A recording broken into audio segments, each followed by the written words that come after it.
America's opioid crisis is rampant, with an average of 115 opioid deaths each day. In my hometown of Philadelphia last year, drug overdoses killed more than 1,200 people.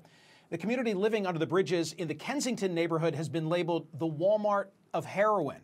And so a local nonprofit called Safe House, whose board members include former Mayor Ed Rendell, is proposing a radical solution: the nation's first supervised injection site. But it faces stiff opposition from the Trump administration. Deputy Attorney General Rod Rosenstein has warned that, quote, cities and counties should expect the Department of Justice to meet the opening of any injection site with swift and aggressive action.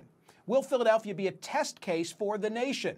Joining me now is William McSwain. He's the U.S. Attorney for the Eastern District of Pennsylvania and former Philadelphia Mayor and Pennsylvania Governor Ed Rendell. Governor, I'm old enough to remember you as the former DA of Philadelphia, so let me ask you this question. Is that which you propose illegal? Well, I don't think so. I think if you look at the legislative history of the Congress when they outlawed crack houses, so-called crack houses, they never contemplated a distribution, not a distribution, a place where people could go and inject themselves, with medical personnel being there to avoid them from dying of overdoses. This is a legitimate purpose, and I don't think it's illegal. But even if it is illegal, Michael, prosecutors have always had, for age-old discretion to prosecute and not prosecute.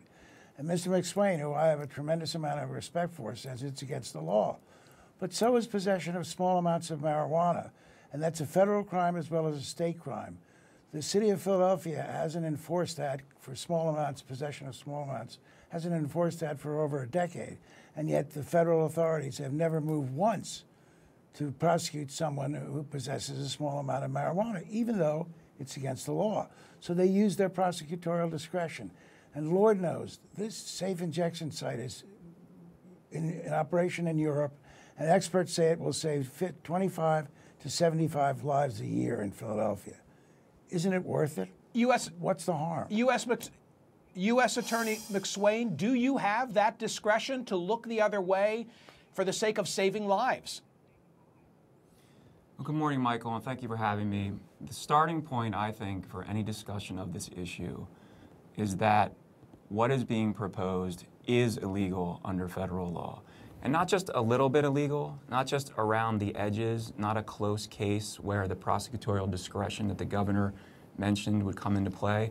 In my view, it would be spectacularly, egregiously, flagrantly illegal, and violation of some of our nation's most serious drug laws. And I would also say that I don't doubt the governor's good intentions. I don't doubt the good intentions of the proponents of these sites.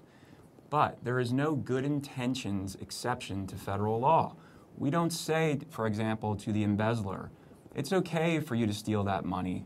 We understand you have good intentions for it and you're going to use it wisely. We don't say to the tax cheat, it's okay for you not to pay your taxes. We understand you think government's too big and you have good intentions.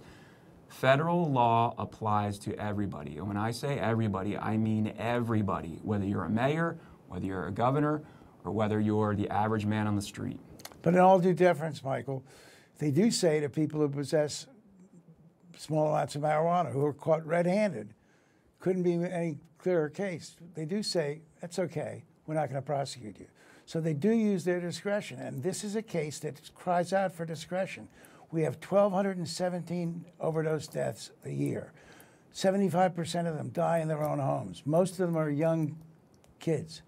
And if we can prevent 50 of those, what's the harm? These are medical personnel who, by the way, in addition to making sure that they don't overdose, talk to them about getting into treatment programs.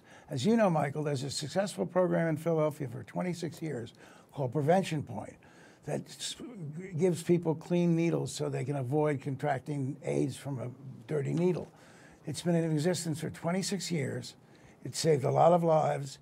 The percentage of AIDS cases that came from dirty needles dropped from 50% to 5%. Last year, Prevention Point took 700 people into treatment. And Prevention Point is technically illegal under the federal law as well. It's never been prosecuted by any prior administration. U.S. Attorney McSwain, and as I hear the passion in the governor's voice, and I'm not being flip, I'm envisioning a scenario where the cuffs are placed on him. I guess my question to you as U.S. Attorney is, who will be within the focus of your prosecution? Well, first of all, there may be other ways to deal with this issue short of having some sort of criminal confrontation. For example, I could imagine a court case, maybe a civil case, where a federal judge would determine whether or not this is illegal. But let me address the governor's point about harm. And again, I don't doubt his good intentions. I don't doubt the good intentions of the folks who are in favor of this site. I don't doubt the good intentions of the folks at Prevention Point. But there is no consensus. There is no data that says clearly that this is going to reduce harm if you have these sites. There's a lot of talk, for example, of where these other sites exist. And one place is Vancouver. You hear that all the time for the proponents. Well, look, they have these in Vancouver, and they're a positive influence in Vancouver. Actually, if you look at the data, they're not. Deaths, overdose deaths in Vancouver have gone up since injection sites were introduced in Vancouver. There's all sorts of externalities, negative externalities from these sites. You have more drug use around the sites. You have illegal activity around the sites. In Kensington, for example, it's an area known for its drug tourism. People talk about the drug tourism, and there was a big article in the New York Times last weekend about people flocking to Kensington. If you think the drug tourism problem is bad now in Kensington, wait till you have a so-called safe injection site.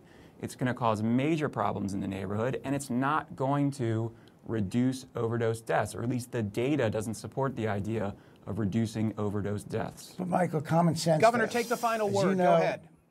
As you know, there's a drug called Narcan that can immediately reverse an overdose. So if I am overdosing and I am going to die, if Narcan is administered within the next 90 seconds, that will stop the overdose from occurring, and it will save lives.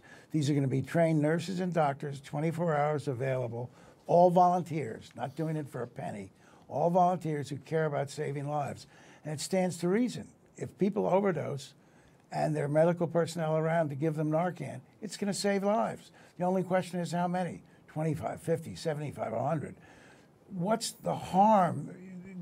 No one's going to become an addict because they can inject themselves in front of medical personnel. You have to be an addict way before you make that decision. So Prevention Point has been a big success. It's been replicated in cities all across the country. It's technically illegal, but it's clean needles, it saves lives, and no prior administration, let me repeat, Republican or Democrat, no prior administration has moved to prosecute Prevention Point. U.S. Attorney William McSwain, Governor, Mayor, former DA Ed Rendell. Gentlemen, thank you very much for that conversation. Thank you, Michael.